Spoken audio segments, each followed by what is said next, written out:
Ya la abrí y ahora espera que me la comparto. No es fácil la vida de la mujer moderna. Están escuchando todos, está buenísimo. ¿Qué? No, bueno, perdón.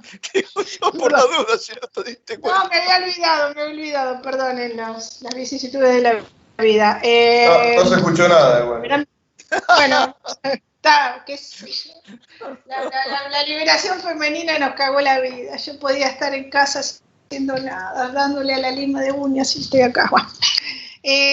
Listo, seguimos. No, que no salte ninguna chica feminazi, por favor, deja de grabar, Néstor. Bueno, vamos a empezar con... No empecé todavía. ¿Qué? Todavía no empecé a grabar. Bueno, menos mal quedó en el... No sale en YouTube, entonces. Julieta, ¿estás ahí? Julieta... no está Julieta, falleció Julieta. Julieta. Bueno, voy a tomar lista. Y 20, tomo lista. Pero un minuto más, Néstor, porque... ¿Qué? Residuos industriales peligrosos, ¿no? Sí, lo que tenemos que dar, Néstor. Ok. Lo dejo abierto ya. Bueno.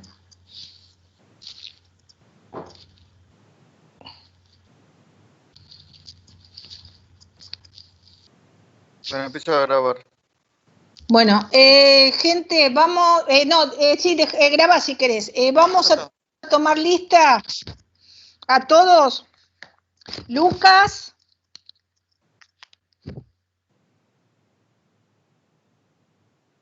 Hola, Lucas. Bueno, Lucas, no sé, vemos si está o no está.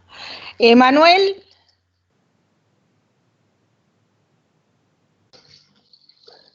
Hola, ¿me escuchan? Sí, te escucho. ¿Quién sos? Emanuel. Emanuel, presente, entonces. Mara. Aquí presente. Perfecto, Mara, qué bien. Maximino, sí, porque Maximino. Perfecto. Julieta. Sí, dígame. Sí. Guadalupe. Guadalupe Pacheco, sí la tengo la lista. Listo. Julieta. Sí, acá estoy, ¿me escuchan? Bueno, ahora te escucho, Julieta, ¿cómo estás? Ah, bien, tenía el micrófono apagado. Bueno, está bien. Sabrina. Sí, acá, presente. Perfecto. Mariela. Bien. Perfecto. Estefanía. Hola, buenos días, presente. Hola, Estefi, buenos días, presente. Guadalupe me dijeron que estaba por venir. Sofi. Acá, buen día, presente. Perfecto, Sofi. Fátima. ¿Dónde estás? ¿En el sótano, Fátima? No sé qué pasa. La verdad que ahora me cambié el mandame por chat porque no se te escucha nada, Fátima. José María.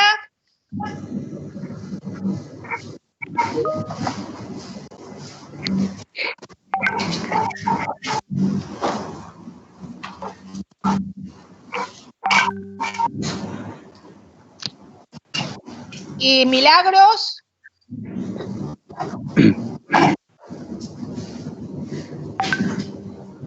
¿Milagros?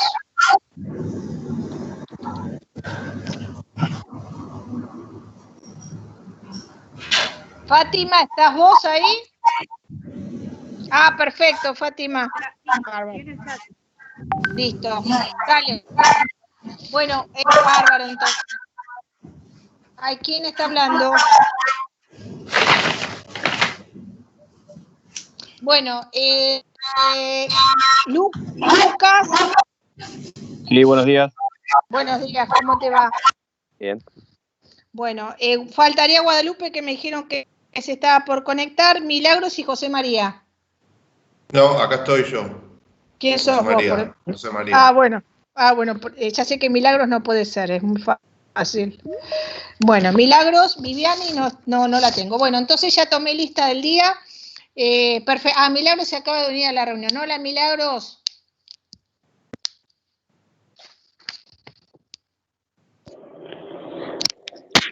Hola, me estaba hablando justo. Listo, fenómeno. Entonces, bueno, gente, ya tomé lista. Ya después se las paso a Romy. Escúchame un tema. Bueno, había quedado 2 preguntas que me habían hecho. Una que hizo Lucas. Te la contesté, ¿no, Perdón. Lucas? Hola, Marcela, perdón. Quedé yo, Marcos Cabrera, que no me nombraste. Perfecto, sos el 14. Marcos, perdóname, no, Marcos Cabrera, presente. Me parece muy bien, porque la verdad que a veces avise cuando no los nombro. Bueno, Lucas hizo una pregunta, te la contesté, ¿no, Lucas? Sí, quedó respondida, gracias. Bueno, fenómeno. ¿Alguna duda del tema anterior?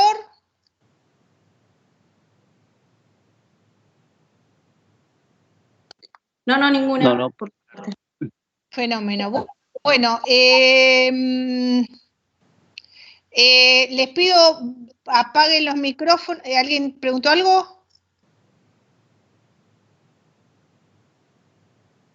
Bueno, apaguen los micrófonos y empezamos con la clase de residuos peligrosos. Ustedes saben que en este tramo vamos a dar, esta materia, este seminario se llama Residuos Sólidos y Peligrosos, es una introducción a ambos. Bueno, vamos a empezar con residuos peligrosos y como tenemos con Néstor, yo tengo dificultades con el audio, Néstor no, yo sí las tengo, con el audio, con el internet, ahora ya lo compartimos y si se cae, sigue Néstor, así les vamos dando tiempo para las clases. Bueno, con el tema de residuos peligrosos vamos a empezar a charlar y a ver las cosas tomando en cuenta, por ejemplo, cómo se definen las cosas. Y cuando uno dice cómo se definen, es la importancia que se le da a cada uno de los temas. En los años 70, tanto en Europa como en Estados Unidos, se definía un residuo a un objeto móvil sin empleo o utilización conocida, permanentemente descartado. En esta definición, si les pregunto a ustedes qué les parece, ¿dice algo?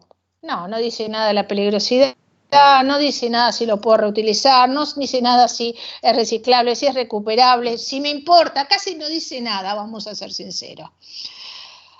A partir de los 70 y después de tragedias ambientales que fueron sucediéndose, Naciones Unidas comenzó a tomar el tema como un tema propio y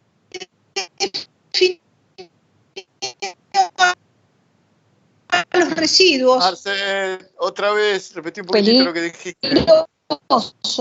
Como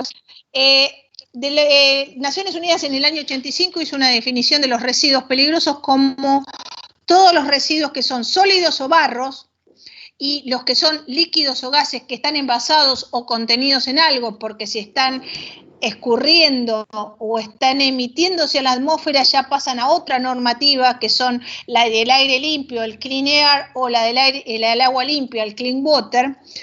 Distinto de los reactivos o infecciosos. Acá ven que Naciones Unidas es muy taxativo. Los radiactivos van por un lado, los infecciosos van por el otro, los cuales debido a su actividad química, tóxica, explosiva o corrosiva, son fuente eventual de peligro para la salud o el medio ambiente, de modo individual y en muchos casos, en la mayoría de los casos, en contacto con otros residuos. En esta definición que da Naciones Unidas ya empiezo a definir en qué estado está lo que voy a gestionar y cuáles quedan afuera y qué características tienen de peligrosidad. ¿Qué es lo que los hace peligrosos? Todo esto surge a través de lo que llamamos las tragedias ambientales. Y las tragedias ambientales, yo les hice un pequeño raconto.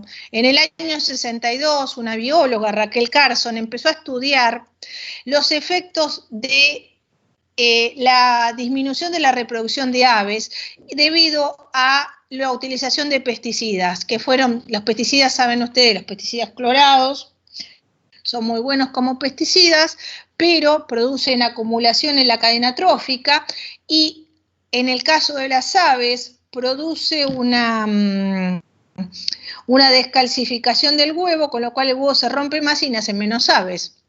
Hay un librito muy lindo, muy sencillo, que se llama Silent Spring, en el cual ella habla de esto. El libro se llama El silencio de primavera, habla de esto y empieza a exponer el tema de la contaminación.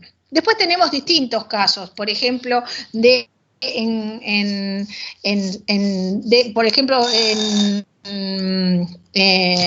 Japón y en Taiwán se habían contaminado alimentos porque se llevaba todo junto, alimentos con aceite, se contaminaron con compuestos clorados y falleció gente.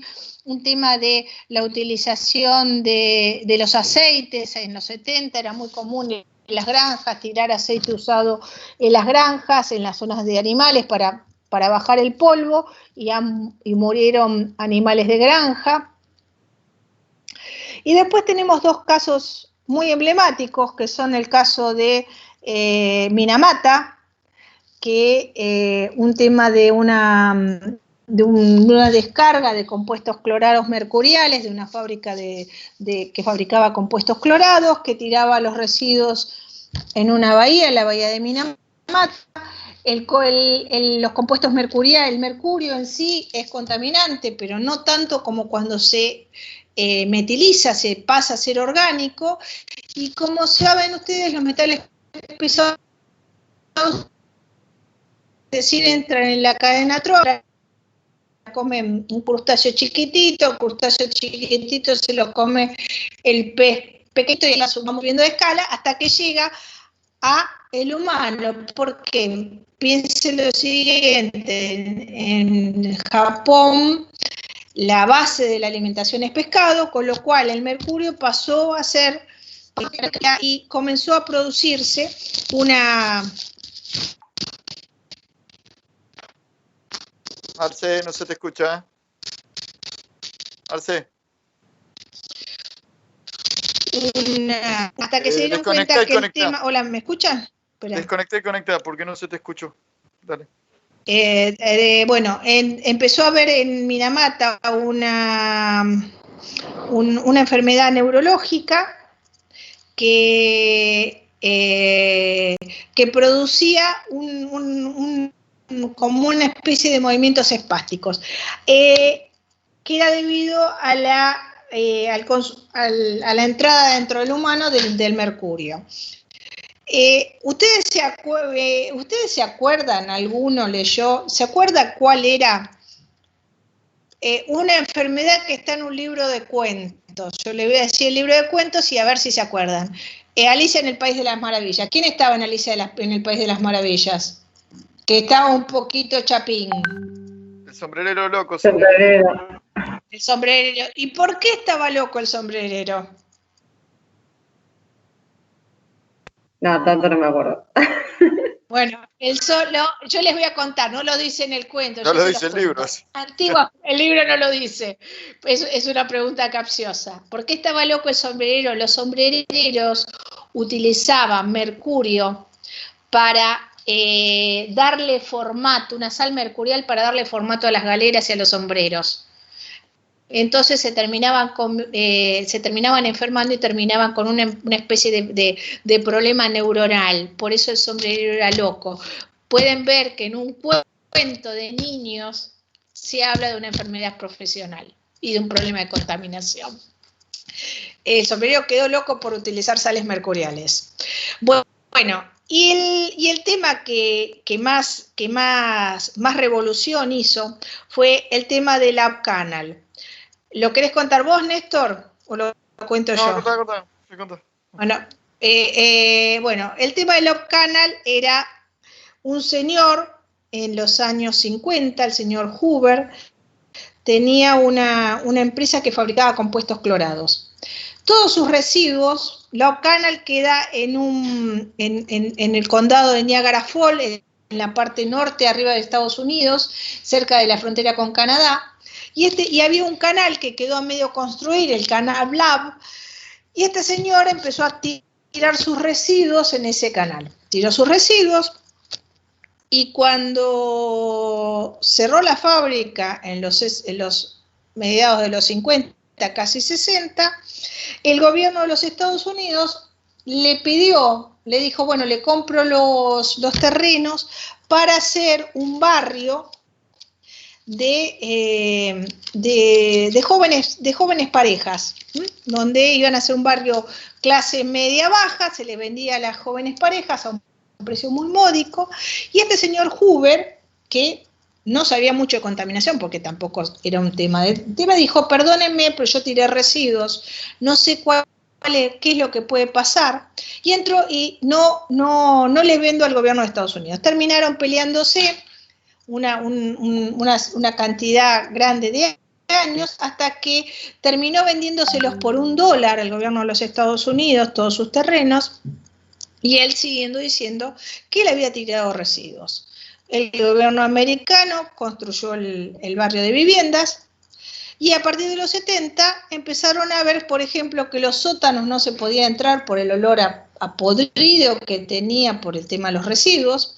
En la escuela, en el arenero de la escuela, brotaban compuestos tóxicos, y empezaron a notar las madres que la tasa de leucemia, de un tipo de leucemia muy específica, que es debida a compuestos clorados, había más alta que en todo el resto de los Estados Unidos. Con lo cual empezaron a investigar, hicieron una presentación, y hasta el día de hoy siguen el litigio porque todavía no cobraron. Lo mismo que en Minamata. Un tema, hay una película de esta con John Sí. Travolta. Y el otro, el del Padrino, ¿cómo se llama? Robert Duvall. Es sobre el litigio de lo del Lab Channel. Bueno, en general las formas en las cuales se moviliza la civilización son a través de problemas de contaminación. ¿Cómo surgieron la legislación? Debido a la presión de la sociedad. ¿Y cómo surgió en Estados Unidos? En Estados Unidos y en el mundo se empezó a regular el manejo de los residuos peligrosos que se generan, y por otro lado se reguló, en Estados Unidos se generó una legislación, una regulación que se llama la regulación de conservación de recursos, que no es como en Argentina, que es una ley, sino es como una especie de regulación que la Agencia de Protección Ambiental puede cambiar año a año. La problemática en nuestro país que nosotros lo tenemos por ley, entonces para cambiar una ley se tiene que reunir el Congreso y termina no cambiándose. Y por otro lado, reguló el tema de los pasivos ambientales con una ley que se llama Superfund o Superfondo, en donde hace un estudio las universidades y el gobierno americano de todos los sitios que han quedado contaminados, los pasivos ambientales, los prioriza y va dando recursos para su remediación. Contá esto, Néstor, que tengo que hacer un trámite en un minuto vengo. Sí, bueno, Dale. esperen que voy a cambiar a la mía, porque si no, no lo puedo... Ahí está. Aguanta un segundo. Voy a compartir la pantalla. Ah, no. ¿Me escuchan bien? Se hizo una encuesta sobre cuál es la percepción pública de un riesgo, de cualquier tipo de riesgo por un residuo peligroso. Entonces, lo que se compara es lo que perciben las personas como peligroso y lo que los expertos consideran peligroso. Por ejemplo, un sitio activo o inactivo con residuos peligrosos, la opinión pública considera que es Chernobyl como mínimo. Y la opinión experta dice que es bajo o medio la percepción que se tiene sobre eso. ¿Pero por qué lo dicen? Porque en realidad, si son residuos y no están lixiviando, no, digamos, es como que están atrapados en ese lugar. ¿Está bien? En cambio, hay cosas que son mucho más peligrosas. Yo no sé si eso lo pusieron en ese lugar o es una instalación que está con residuos peligrosos, ¿sí? En ese lugar y no está protegida. Entonces, en ese caso, el gran problema de cualquier tipo de residuo peligroso es el lixiviado que pueda llegar a tener, al igual que pasa con los residuos o con cualquier tipo de problema que tenga que ver con la ingeniería sanitaria o con el ambiente. El problema es cuando los residuos empiezan a lixiviar en base a que el agua de lluvia los afecta y empiezan a contaminar los acuíferos del lugar. Si el residuo está inmovilizado en una matriz, no va a generar esto, digamos. No es que alegremente vamos a tirar residuos peligrosos en otro lado, pero digamos que es algo que hay que tener en cuenta, pero no hay que desesperar, hay que solucionarlo nada más. Después, residuos de pesticidas en alimentos. No le damos, la opinión pública no le presta mucha atención, pero por ejemplo las plantas, las frutas, digamos, se fumigan y uno tiene que lavarlas antes, pero hay mucha gente que ni siquiera se toma el trabajo de lavarlas, ¿está bien? Es como que no lo está teniendo en cuenta. En cambio, una opinión experta les dice que sí. ¿Por qué? Porque el pesticida, aunque sea en bajas dosis, a la larga termina acumulándose y nos va a afectar, ¿está bien? Ese es el tema. Son pequeñas dosis que son las que sumadas terminan por exposición haciendo que nos afecte. Lo mismo que los contaminantes en la atmósfera. El riesgo es alto, no es bajo. Nosotros no nos damos cuenta, pero por la calle de mi casa, donde estoy ahora, pasan en épocas que no son de cuarentena y deben pasar más o menos más de 70, 80, 90 vehículos por hora. ¿Está bien? Y hay muchos que quedan parados por el tránsito. Entonces, eso en realidad uno no se da cuenta de que es contaminación hasta que termina mirando cómo quedan las persianas sucias, el balcón sucio, inclusive la casa llena de hollín. ¿Está bien? ¿Por qué? Porque es el escape de los vehículos. Y si eso está dando vuelta por la atmósfera y cae en mi casa, imagínense lo que me puede hacer a mí. Los chicos no tienen enfermedades respiratorias porque sí. Por eso los expertos tienen una contaminación en la atmósfera, un esquema de tratarlo como un riesgo alto a la contaminación de la atmósfera, a pesar de que uno no le presta atención. Y la posición del consumidor a los químicos, también la gente no le importa, sin embargo es alto. O sea, si yo me pongo por ejemplo, ustedes saben a qué se debe la epidemia de obesidad en Estados Unidos. Está bien, no es por cualquier cosa, es porque Estados Unidos es muy eficiente en el manejo del campo, digamos, del agro, y genera una cantidad infernal de maíz. Y tiene excedentes exportables, pero hay algunos que no saben qué hacer con ellos. Entonces lo que empezaron a hacer fue jarabe de fructosa. Y el jarabe de fructosa lo meten en cualquier cosa. Entonces eso tiene un alto poder para hacer que la gente sea obesa. De hecho, vayan a vivir un tiempo a Estados Unidos y van a terminar siendo gordos. Yo estoy seguro que sería más gordo de lo que soy. Se los comento. Si no, pregúntenle a Marcela y díganle que les cuente después del jarabe de fructosa. O sea, estas cosas, que en ese caso sería algo que lo que generó fue una epidemia de obesidad, también podría llegar a ser un contaminante o algo que después se determina que es malo para la salud. Por ejemplo, poner sal como conservante en absolutamente todo termina siendo perjudicial para la presión de la persona. Terminan todos reventando por el lado de un ACV o de un ataque cardíaco. ¿Está bien? Y sin darse cuenta. Lo están consumiendo sin darse cuenta, porque se acostumbran a ese gusto y sigue llegando a todos lados. De todas maneras, es muy difícil que los alimentos lleguen a donde sean sin conservantes. O sea, es algo que va a haber que mirarlo en el futuro a ver qué es lo que se hace, si es que alguien tiene ganas de hacerlo, ¿no? Bueno, después hablamos de lo que es un sistema de regulación de sobre residuos peligrosos. Tenemos un el sistema de regulación... Néstor, ¿querés que siga? Sí, seguí, pero con tu pantalla. Subí la tuya. Bueno. Marcela, contale del jarabe de fructosa a la gente. Bueno, en Estados Unidos. En Estados Unidos, esperen que estoy buscando cómo compartir. ¿Estoy bien compartiendo? Sí. En Estados Unidos tenían ¿Ahora? No, ahora sí.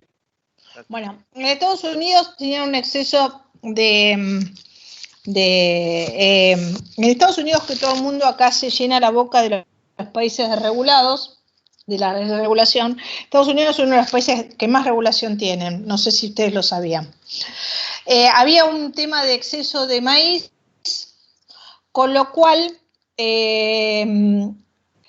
los productores de maíz empezaron a hacer un lobby como en el gobierno. No sé si ustedes saben que en Estados Unidos hay una figura que se llama el cabildero, el lobista, que son personas que se dedican al lobby empresario y hacen lobby en las cámaras de senadores y de diputados.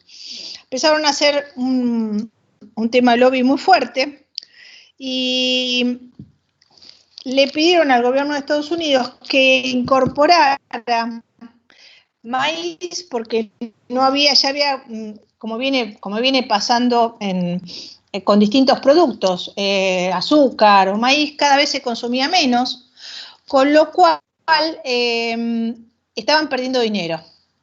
Entonces inventaron el jarabe de fructosa y decidieron incorporar, lo mismo que se hizo acá en Argentina, no sé si ustedes saben, incorporar el jarabe de fructosa a todos los alimentos. Los productores de maíz chocho, porque se producía jarabe de fructosa y cada vez se consumía más, pero el tema en qué desencadenó, en que el jarabe de fructosa no aporta nada, pero sí aporta calorías, con lo cual hoy Estados Unidos tiene la población más obesa del mundo, y todos los países subdesarrollados como nosotros, en donde no era habitualmente un tema la obesidad, hoy tenemos un problema que se llama obesidad, que trae aparejado un montón de otras cosas: colesterol, diabetes, ACVs, un montón de enfermedades o de patologías que si no se agregara el jarabe de fructosa, que no suma nada, no tendríamos. Hoy es muy difícil volver atrás, es una cosa que es barata, muy barata, y aumenta el peso del material. Entonces, el tema que tenemos es una cosa que benefició al mundo,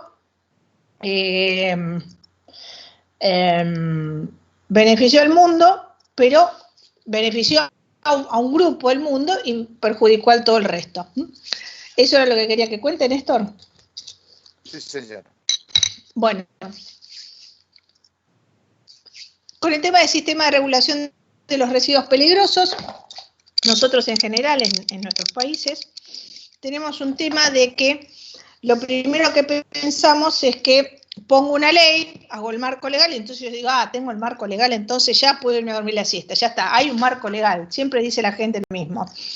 Pero el marco legal tiene que estar ligado a quién, no sé si van viendo lo que yo voy marcando, a quién va a ser, primero quién va a ser el organismo que lo va a regir. Si yo tengo un marco legal y genero un Ministerio de Medio Ambiente, es que le estoy dando categoría. Pero si yo, y dentro del ministerio armo una secretaría, y la gestión de los residuos peligrosos la hace una secretaría, todo bien. Pero si yo tengo una legislación, y todo el tema de control y coacción lo tiene una dirección que está abajo de una subsecretaría, que está abajo de una secretaría y dentro de una secretaría de Nación, quiere decir que a mí me importa poco y nada, por no decir nada. Y es más, si yo la gestión, el mecanismo de control y coacción, lo tengo dividido en 18 pedacitos en distintos ministerios, un poquito en el Ministerio de Salud, otro poquito en el Ministerio de Infraestructura, otro poquito en el Ministerio de Medio Ambiente, quiere decir que me importa nada. ¿Me queda claro? Entonces, hay que definir quién es que controla y en dónde está puesto el organismo de control. ¿Me queda claro? Y el otro tema es tener las instalaciones adecuadas. Y tener las instalaciones adecuadas muchas veces, las secretarías creen que son comprar Toyotas. Entonces, si la Secretaría de Ambiente compró 33 Toyotas para el control o camionetas, camionetas Toyotas.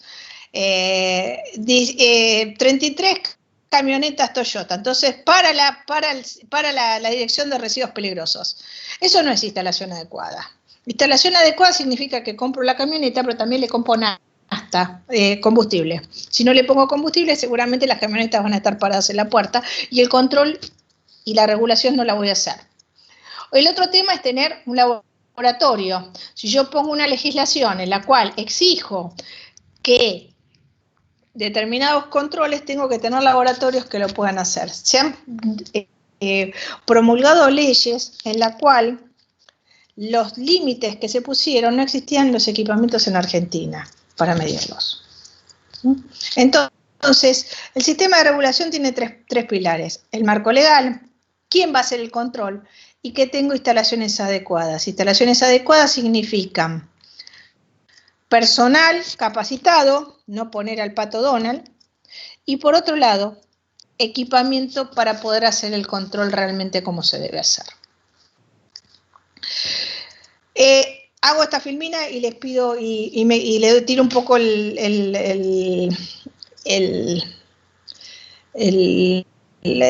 pido 10 minutos a Néstor.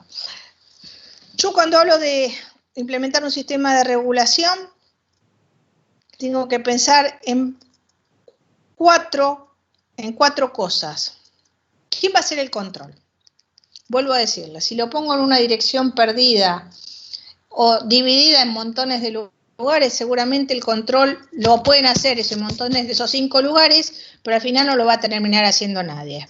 Yo tengo que definir como Estado, una política, y como política definir quién va a hacer el control. Y cuanto más alto esté el sitio, la dirección o la secretaría o el ministerio, cuanto más alto esté la jerarquía, el organismo, la parte de control esté más alto en la jerarquía del gobierno, es más probable que se haga. El otro tema es quién decide los métodos de tratamiento y disposición. Para mí, esto es un tema muy privado, eso lo tiene que decidir un gobierno. El Estado tiene que estar presente, porque si no, un privado va a hacer lo que le conviene y probablemente un residuo que tenga alta peligrosidad no lo va a tratar, lo va a dejar sin tratar, y el problema va a terminar siendo mío, porque al no tener sitio para tratarlo, tiro en un basural y a la larga, yo siendo Estado, me tengo que hacer cargo. El otro tema que tenemos, y acá apaga la grabación, Néstor.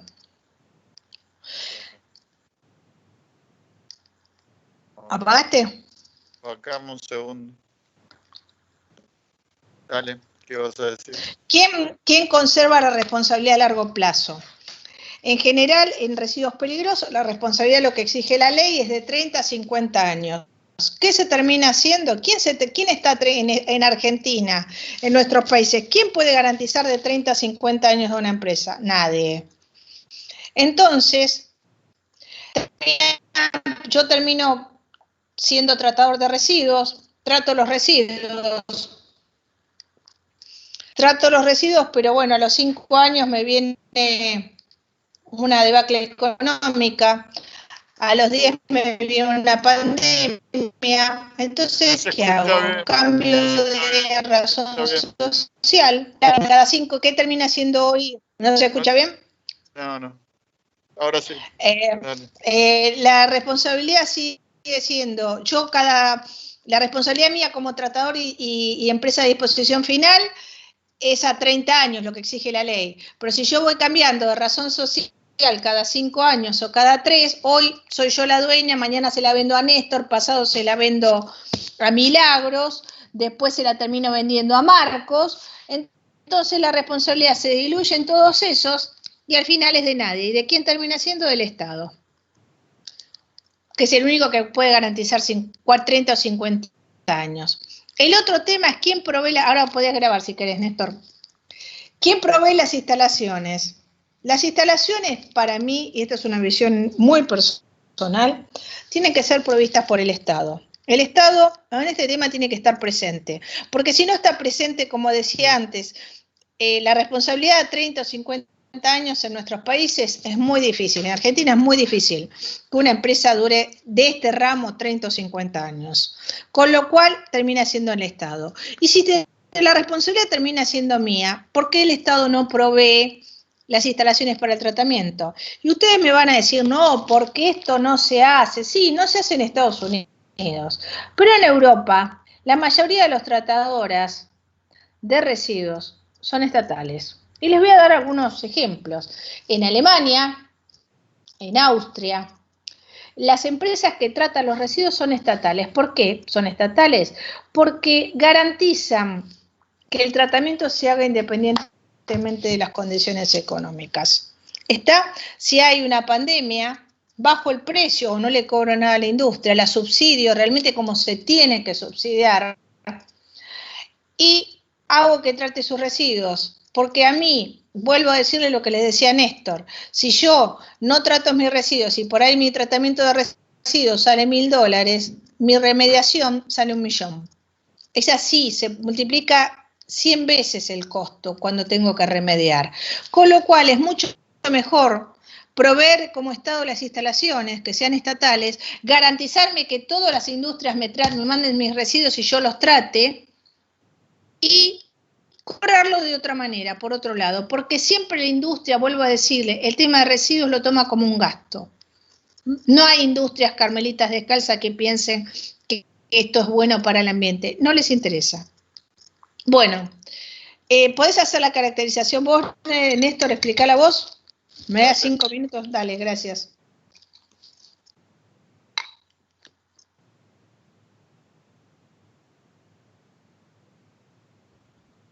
A ver. No, me equivoqué. Perdona.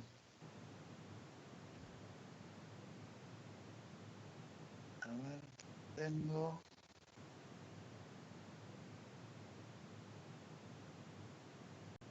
Bueno, iniciativas reguladoras sobre esto. Tenemos la gestión actual de residuos sólidos en el mundo, de residuos tóxicos en el mundo. ¿Me escuchan, no? Sí. Tienen el fondo, la legislación de residuos peligrosos de Estados Unidos, en el 76, en el 72 la de Gran Bretaña, en el 76 de la de Alemania. Argentina recién en el año 92 se pregó esto.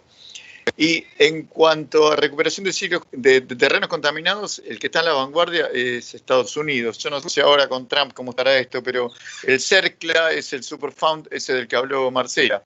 En realidad todo eso coincide también con la fundación de la EPA, ¿no es cierto?, de la ISEPA, de la Agencia de Regulación. Ella es la que va dando las prioridades sobre lo que tienen que hacer para remediar sitios contaminados. Es la única forma en un país tan industrializado como Estados Unidos de poder manejar las cosas y que, como decía Marcela recién, es una responsabilidad en el tiempo, porque si no es muy difícil. Las empresas van cambiando de dueño y es muy difícil de hacer. Volviendo a esto, ahora seguimos a lo que sería la caracterización de los residuos sólidos, de los residuos peligrosos, perdón. Y lo principal de la caracterización o el objetivo que tienen que tener es clasificar al residuo como peligroso o como no peligroso. O sea, si yo tengo que decidir si es realmente peligroso, porque en base a eso yo adopto una forma de tratarlo u otra. ¿Está bien? Y además, cuando ya yo declaro que un residuo es peligroso, ya entro en otro encuadre en la ley y lo tengo que manejar de esa manera. Y siempre acuérdense de que la ley de residuos peligrosos tiene responsabilidad penal. ¿Está bien? Entonces, cuando uno va a declarar eso, hay que tener mucho cuidado con lo que hace. Bueno, el saber, o sea, conocer, como al igual que cuando teníamos residuos sólidos urbanos, era importante conocer la naturaleza de los residuos urbanos o sólidos urbanos para ver qué tipo de tratamiento o qué manejo voy a tener de ellos. Lo mismo vale para residuos peligrosos, ¿no es cierto? Con más razón todavía, porque acá empiezan a jugar otras cosas como la compatibilidad entre residuos. Acá piensen que si mezclan cosas que no tienen que mezclar, pueden llegar a tener reacciones que los pueden complicar. ¿Está bien? no solo complicar, sino hacer un desastre, ¿sí? Aparte, acá desastre es desastre ecológico, desastre ambiental, o sea, no, los titulares no paran, o sea, más allá de la responsabilidad que uno tiene sobre la persona, ¿no es cierto? Pero digamos, no son cosas chiquitas las que pueden pasar si uno maneja mal los residuos peligrosos. Después, tengo que determinar, como dije antes, la naturaleza de los residuos para estudiar la compatibilidad de los residuos y estudiar el potencial impacto sobre el medio ambiente y la salud pública que pueden llegar a tener estos residuos. Acuérdense de una cosa que yo no sé, porque ya tengo un déjà vu total con lo que hablo en un lugar y lo que hablo en otro, debido a todas las clases que estamos dando en distintos lugares, pero el potencial impacto que puede tener en el medio ambiente y la salud pública los residuos, y también hay que tener en cuenta una cosa. Un residuo, ¿sí?, es lo que sobró de una operación de algo. O sea, uno tomó materias primas, ¿sí?, que eran puras, que podían ser peligrosas, son sustancias peligrosas, sí, probablemente, y uno las mezcló, armó otros productos, subproductos, y una pequeña parte de eso, y con concentraciones mucho más bajas, es la que genera los residuos peligrosos. Hay que tener en cuenta eso, ¿sí?, sobre todo para el tipo de solución que yo le tengo que dar al problema. Porque si yo empiezo a decir, si tiene mercurio es un desastre, por decir algo, tengo que pensar cuánto mercurio hay para ver y poner a medida cuál es el tratamiento que tengo que hacer. Si yo lo único que hago es desesperarme y empezar a tratar de arreglar cosas de una manera demasiado cara, al final no voy a terminar arreglando nada y voy a perjudicar más que lo que hago. ¿Qué es lo que se hace generalmente?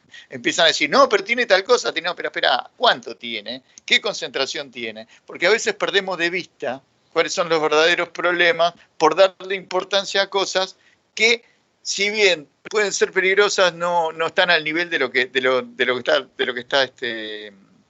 peligro real que está existiendo. ¿Está bien?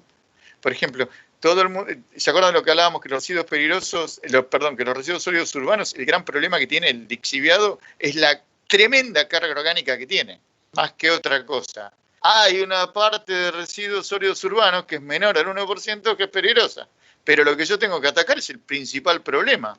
Atacando el principal problema también contengo lo otro. Al poner un relleno sanitario y hacerlo con todas las salvaguardas que yo tengo, yo estoy controlando el problema de la gran cantidad, y hacer el tratamiento del líquido lixiviado, yo estoy controlando el problema. ¿Está bien? No lo estoy dejando a la buena de Dios. Entonces hay que fijarse cuál es la verdadera carga y priorizar, tratar el problema principal que tiene lo que yo estoy manejando. También deslistar los residuos peligrosos.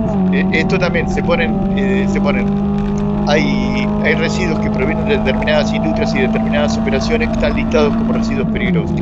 A veces se cambia el proceso en esa industria y los residuos de esa industria, si uno lo puede demostrar, pueden llegar a dejar de ser peligrosos y pueden llegar a ser, por ejemplo, dispuestos en otro lugar, en un relleno sanitario normal, digamos. Pero eso hay que demostrarlo muy bien. Pero si yo sigo con el prejuicio de que tal industria genera tal cosa, ¿está bien?, y no me informo sobre lo que está pasando, y no escucho a la industria que me está diciendo, mirá que el proceso te lo cambié. Antes usaba, por decirte algo, mercurio, y ahora no uso más mercurio. ¿Está bien? Uso esto que es inocuo, ¿sí? Entonces hay que tener muy en cuenta todo eso. Después vamos a la clasificación que hace la EPA para determinar si un residuo es peligroso. Los análisis de un residuo peligroso tengo que determinar si tiene alguna de estas 4 características. Si estas 4 características no son todas juntas, es un y o. ¿Está bien? Con que tenga una sola característica de estas es un residuo peligroso. Son la inflamabilidad, la reactividad, la corrosividad o la toxicidad. ¿Sí? Si tiene cualquiera de esas 4 características, cualquiera, con una sola que tenga basta, es un residuo peligroso. No hay que olvidar esto. ¿Sí? Bueno, tengo características de inflamabilidad, pueden ser líquidos o sólidos que tengan puntos de inflamación menor a 60 grados. ¿Está bien? Acá tienen los códigos de peligro que pueden llegar a tener. La corrosividad son residuos acuosos con pH menor a 3 o mayor que 12,5. Acuérdense que es tan corrosivo algo que es alcalino como algo que es ácido. ¿Está bien? Muy ácido, muy alcalino. ¿Sí? El residuo líquido es capaz de correr a ser una velocidad mayor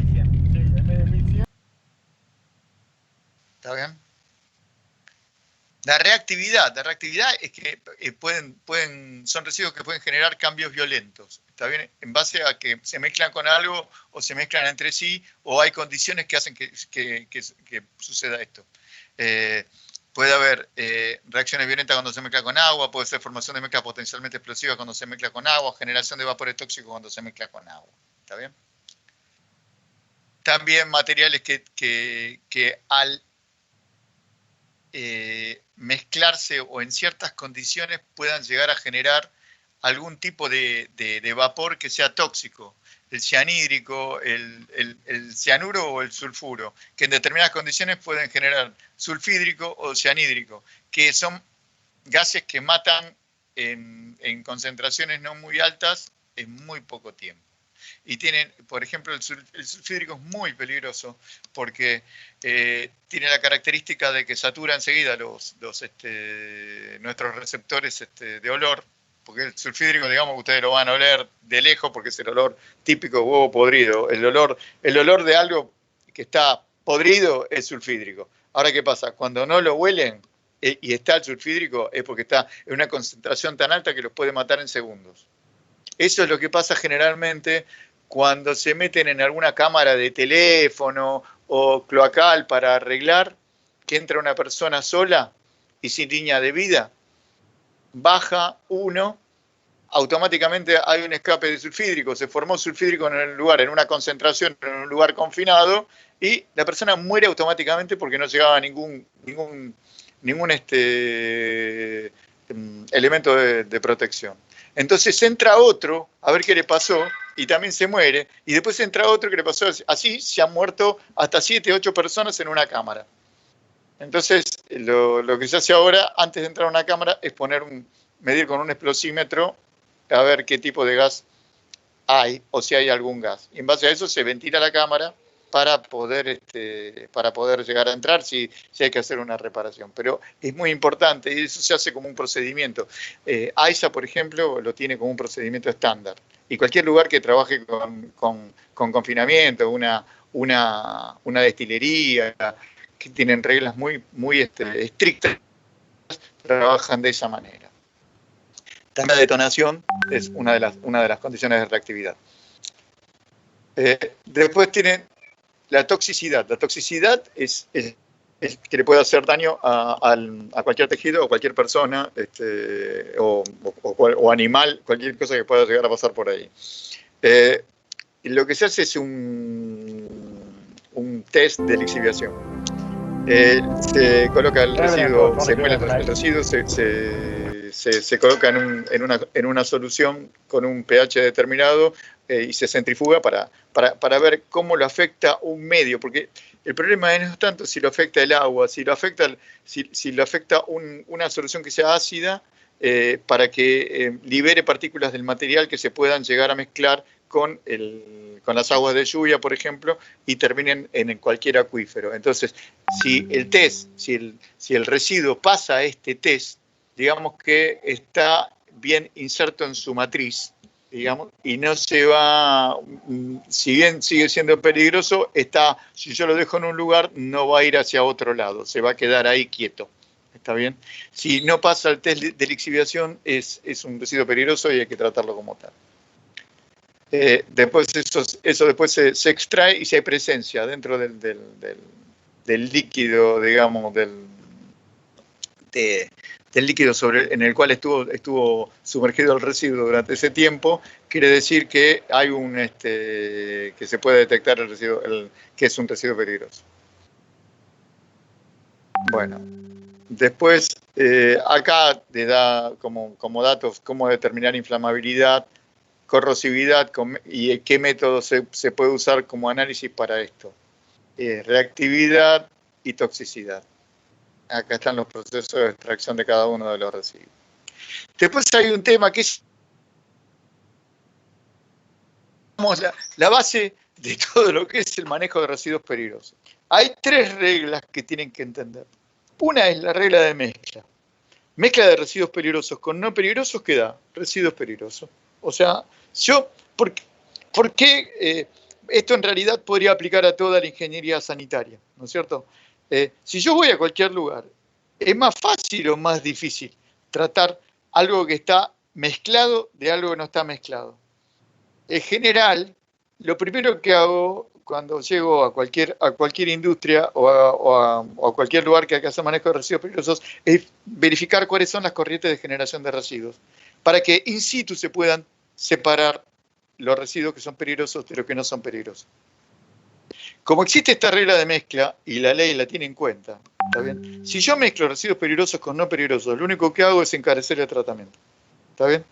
¿Por qué? Porque no voy a pagar lo mismo. Yo por ahí estoy generando 1 kilo de residuos peligrosos por mes, por decir algo, un número, ¿sí? Y se me están mezclando con todos los kilos por mes que estoy generando de residuos sólidos urbanos, ¿está bien? O asimilables a residuos sólidos urbanos.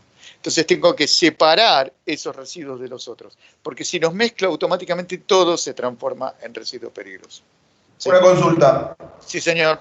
Y en un relleno sanitario que recibe RCU y que también hay una porción menor, obviamente, de residuos peligrosos que podemos generar en nuestras casas.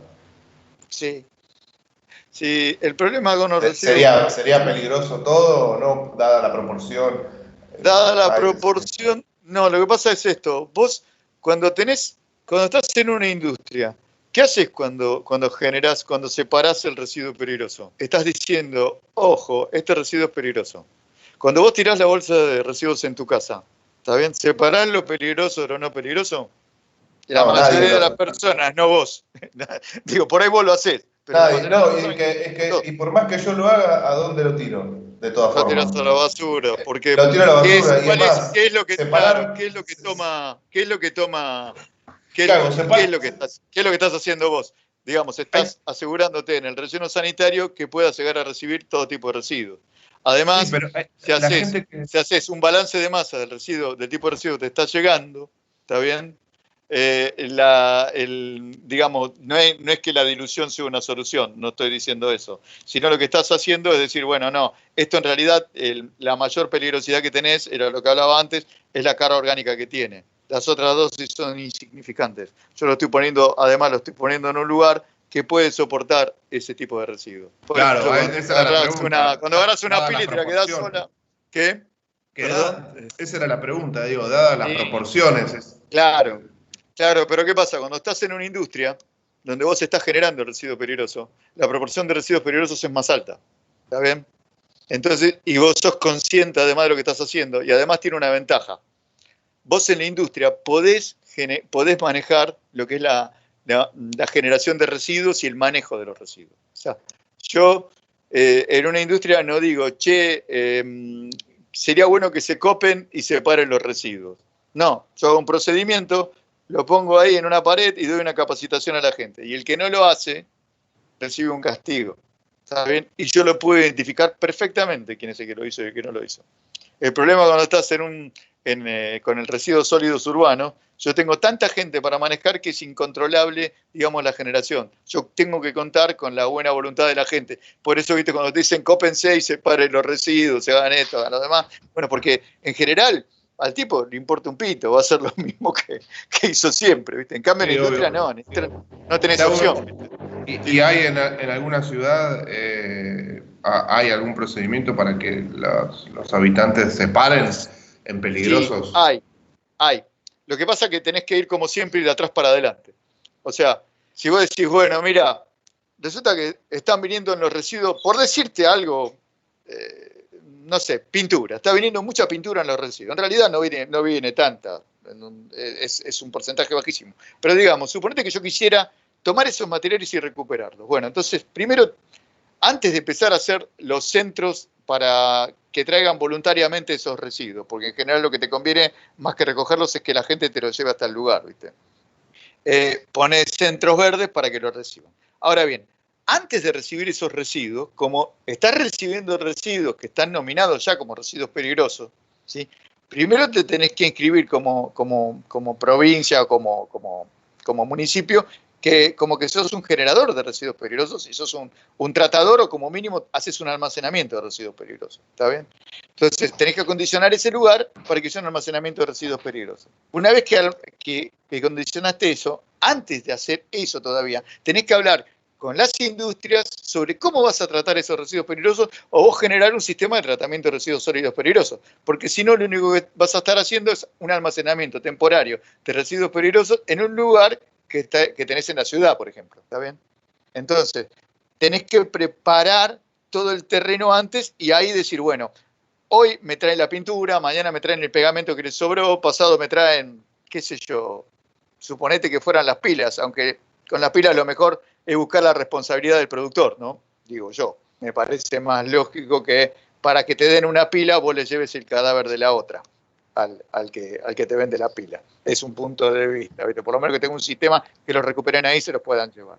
Eso se llama, los sistemas, vos, el que hizo una pregunta, es lo que se llama sistema de responsabilidad extendida al productor. Claro. Donde Sí, el pero productor, por cada material que... No, te iba a contar una anécdota de esto porque es interesante el planteo que hiciste. La ciudad de Buenos Aires, cuando empezó la gestión anterior, la gestión Macri, en la primera parte había una secretaria se puso una agencia de medio ambiente, ¿sí? De protección del ambiente. Bueno, se hizo un programa de recolección de pilas, sin hacer nada, o sea, tenía onda hacer un programa de recolección de pilas, lo hicieron, ¿está bien? Juntaron, ¿cuántas toneladas, Marce? ¿Eran 4 toneladas de pilas? 11 toneladas de pilas. 11 toneladas de pilas. Las pusieron todas, están almacenadas en contenedores que son tipo esos, son contenedores de polietileno de alta densidad, de esos que se cierran herméticamente. Bueno, ellos dijeron, no, porque nosotros las vamos a mandar a tratar. Y que nada, vas a hacer transporte de residuos peligrosos. ¿Y dónde las vas a tratar? Empezaron a decir, no, las tratamos en Córdoba. Obviamente empezaron a hacer todo el programa sin preguntarle, sin hacer ninguna averiguación de dónde podían llegar a tratar esos residuos. Claro, O sea, esa era la otra no había ningún pregunta. lugar en el país para tratarlos. Exactamente, Entonces, o sea, es más peligroso siguen todas juntarlo que almacenadas. tirarlo. Porque Siguen todas concentrar. almacenadas en un lugar. Claro. Bueno, no, pero a lo que voy es, si vos no tenés una disposición, un tratamiento, es mucho más peligroso concentrar la contaminación que ir dosificándola, digamos, de a poco. Por supuesto. Ese era el punto. Ese es el punto. En La Pampa, yo me acuerdo que hicimos toda la recorrida con Marcela de La Pampa, de casi no sé cuántos municipios de La Pampa, más o menos más del 25% del municipio de La Pampa, y en todos cuando llegábamos por el tema de los residuos, por el manejo de residuos, nos decían, sí, ¿por qué no quieren ver el programa de recolección de pilas? ¿Y dónde lo ponen? Y lo ponían en un contenedor, al aire libre, en el basural. Era lo mismo, estaban enfocando la contaminación en un solo lugar. Claro, aparte, porque lo único que había que hacer era juntar pilas, ¿viste? Era de loco. el concepto de reversibilidad de un impacto, ya ahí es una cosa es tirar una dosis menor y otra algo más de mayor concentración, quiero decir. Exactamente. Te quiero hacer una pregunta porque tal vez ustedes lo conocen. En Trenquelauquen, hace muchísimos años, que creo que fue uno de los primeros, estaba el Prolim. Y ahí con las pilas las armaban bloques de hormigón, o sea, se las envolvía en un producto plástico, no sé de qué micronaje, en una suerte de bolsa, y se armaban bloques de hormigón, y con esos bloques de hormigón se rellenaban o se hacían terraplenes o cuestiones para decorar en plazas y demás. Eso es viable. Eso es una aberración. Eso es una aberración. Me sacaste de la boca, Marcelo. Sí. Eso es una aberración. No, eso es una aberración. Porque vos cementarlo no vitrifica, no inertiza, no. No inertiza. Vos lo que haces es una macroencapsulación, nada más. No haces una microencapsulación que tomás el compuesto, que sea el que sea, el zinc, el mercurio, el cadmio, que tiene, y lo llevas a la forma cristalina. Lo vamos a ver esto en remediación de suelos, que vamos a tratar el tema de estabilización, pero eso es una locura, lo que se hizo es una locura. Y el otro tema, que yo te cuento la otra cara no simpática de las cosas, es que nosotros trabajamos en SEAMSE y Trenquelauquen manda cada tanta cantidad de tiempo todos los residuos que teóricamente dice que recicla, lo que le sobra lo manda a poner. Esto no te lo cuentan, ¿eh? Igualmente tienen una solución interesante, pero se quedan en la primera parte, se quedan en en la planta de reciclaje. Después tienen un basural infecto. Y después el tema que separan todo, como se hace en todos lados, y lo que no pueden comercializar, lo mandan a relleno sanitario todo junto. Sí. Claro, no tiene valor comercial lo que... Claro. Tienen una celda, yo fui a visitar la planta hace muchísimos años, y parecía interesante desde el punto de vista orgánico, digamos, orgánico en cuanto a la organicidad, digo, no a la característica del residuo. Y tenían separación y demás, hacían compostaje y demás, y tenían celdas en donde separaban los materiales por sus características. Después, obviamente, sí, pero la no trazabilidad de eso sí, pero no la sé. Pero no tenía tenía disposición final. No tenía disposición final. Sí, parten de la base, o sea, el problema que hay acá es que se parte de la base de que vos pones una planta de separación y no necesitas nada más. Como que se acaba ahí el ciclo y digamos, nunca te va a sobrar, nunca vas a tener ningún desperdicio. O sea, los seres humanos venimos generando residuos desde que existimos y parece ser que de un día para otro ellos deciden, mira, si hago esta instalación, no me queda más basura. Y la verdad de la milanesa es que te va a sobrar el 95% de lo que hiciste pasar por la planta con buena voluntad, porque después de que no puedas vender el 5% que recuperaste, 1 mes, 2 meses, 3 meses, 4 meses, 5 meses, tampoco vas a recuperarlo. Entonces vas a terminar mandando todo a un basural y chau, y ya está. Va a ser así. O sea, esa es la salida. O sea, no es una solución. Es parte de la gestión integral de residuos si vos la considerás como un todo, pero no es una solución lo que están haciendo.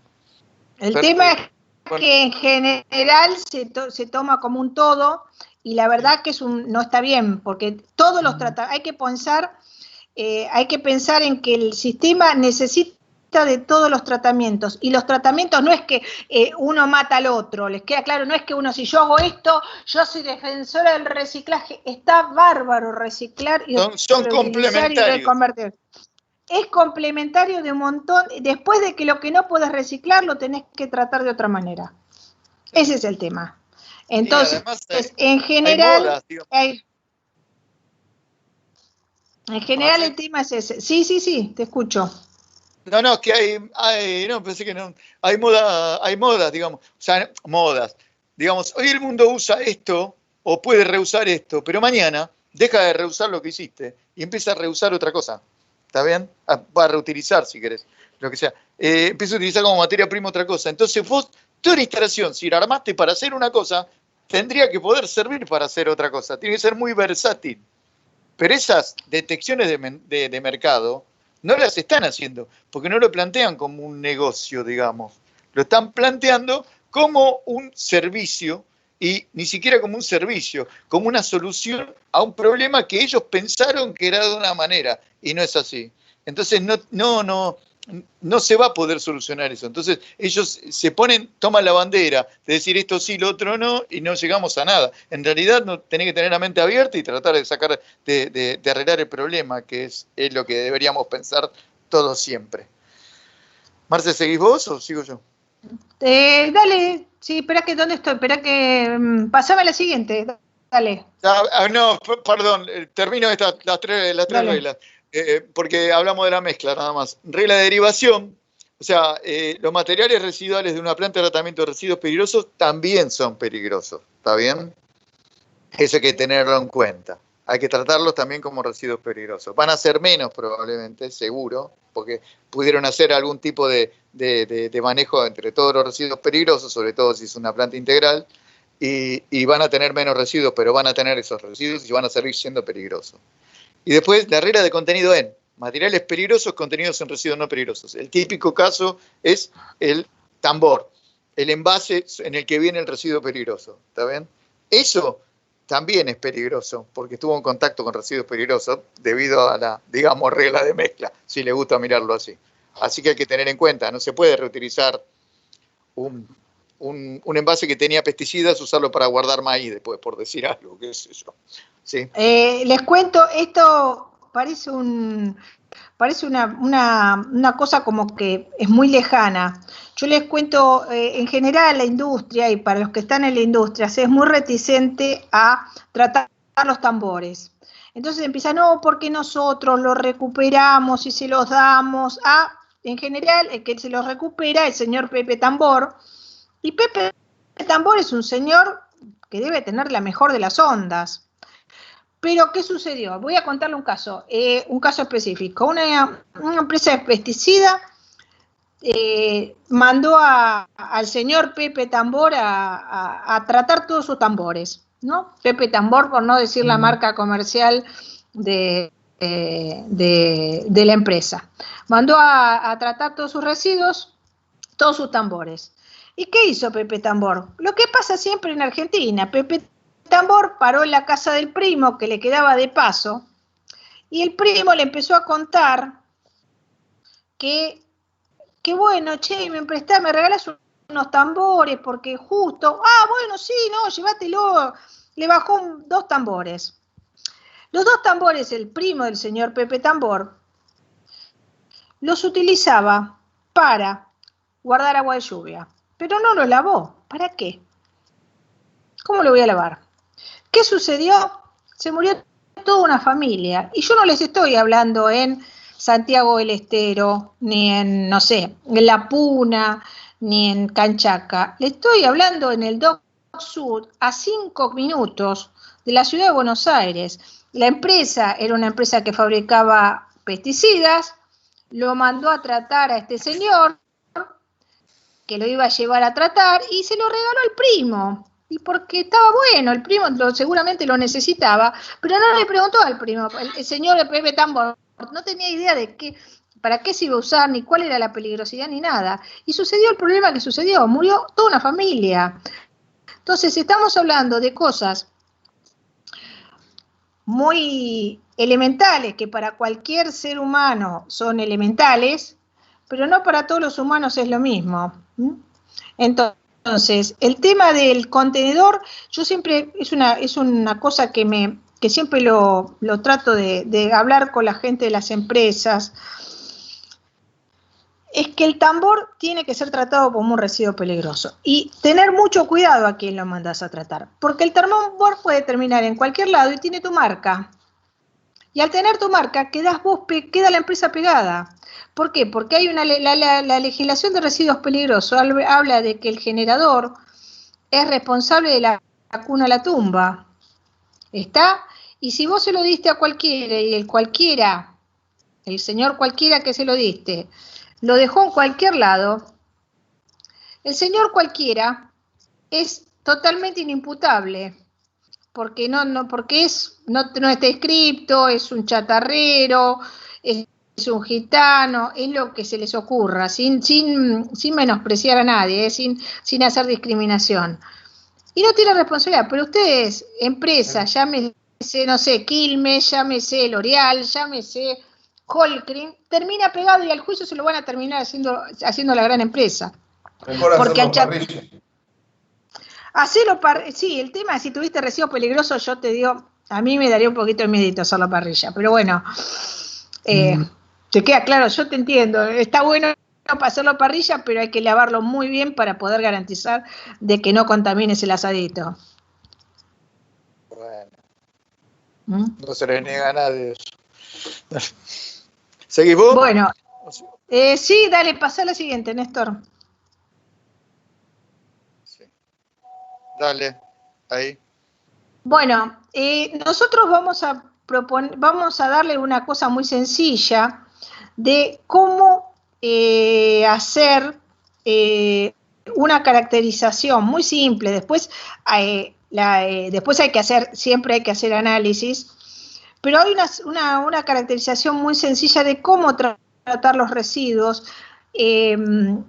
fácilmente para definir qué hago con los residuos. Si yo tengo un residuo acuoso que está en base a agua y que tiene residuos inorgánicos, por ejemplo, puede ser un ácido sulfúrico agotado, un reactivo amoniacal agotado de la fabricación de un componente eléctrico. En general es un residuo que tiene principalmente agua, puedes tener un ácido, algún ácido o una base, y tiene algún tipo de compuesto inorgánico tóxico como un metal pesado o un cianuro. Lo mejor que pueden hacer lo mejor que pueden hacer es tratarlo en su planta de tratamiento de efluentes en forma dosificada. ¿Qué quiero decirles?